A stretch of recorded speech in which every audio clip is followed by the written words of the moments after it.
I got involved in civil rights in Milwaukee sort of in a roundabout way. I had volunteered to work on a voter registration project in Alabama in the summer of 1965. I had grown up on the south side of Milwaukee, and I never asked key questions. I never asked, why is this neighborhood all white?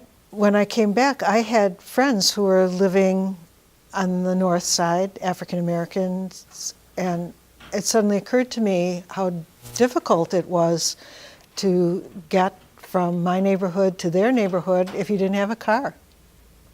So finally, I began to ask why is it this way? Why the segregation?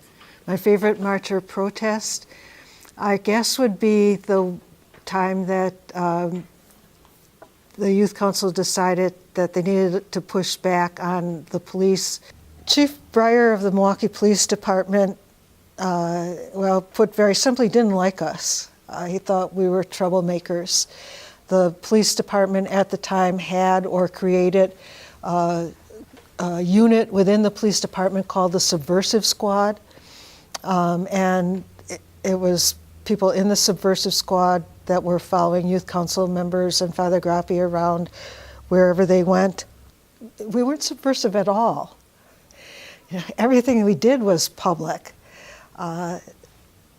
We weren't trying to undermine the country at all. We were just trying to make the country live up to its ideals. And the Youth Council asked Chief of Police Harold Breyer, you know, what was going on, why were they doing this? And he said, the police had to watch us because there were threats against us and they needed to protect us. And the Youth Council said, that's kind of funny. You're protecting us, but we're the only ones who are going to jail. So decided to return the favor. And 4 or 5 young men in the Youth Council sat in a parked car in front of the Chief of Police house overnight, guarding the Chief of Police.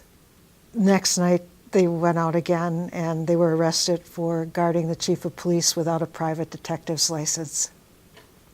Actually, the Youth Council members who had been involved in the action of guarding the Chief of Police had used my car as their vehicle when they were parked in front of his house. About 2 weeks after that, I got up in the morning and went to look at my car and all 4 tires were slashed.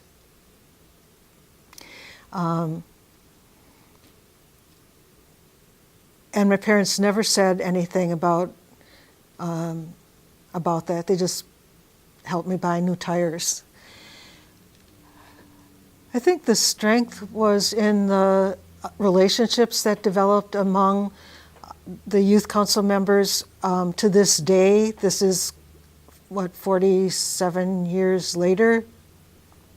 I'm good friends with people that I've met in the Youth Council. In the time of the actions, those friendships were part of what kept the Youth Council together in times of discouragement. And there were times of discouragement. One of the most beautiful things I ever saw was the morning after the first big arrest in the open housing demonstrations. I came to St. Boniface the next day, and as I approached the church, there were people coming out the door, down the steps, along the sidewalk to 12th Street, down 12th Street toward Center, and I wondered, ooh, who are all these people? And what turned out was that one of the African American radio people was announcing on TV, the brothers and sisters at St. Boniface and the NAACP Youth Council need your help. Go and give what you can. And so people came and they waited in line to make their donation to support the Youth Council after this big arrest. And they weren't big donations. They were $1, a couple of dollars, maybe a handful of pocket change.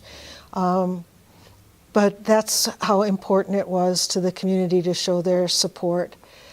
And I was moved to tears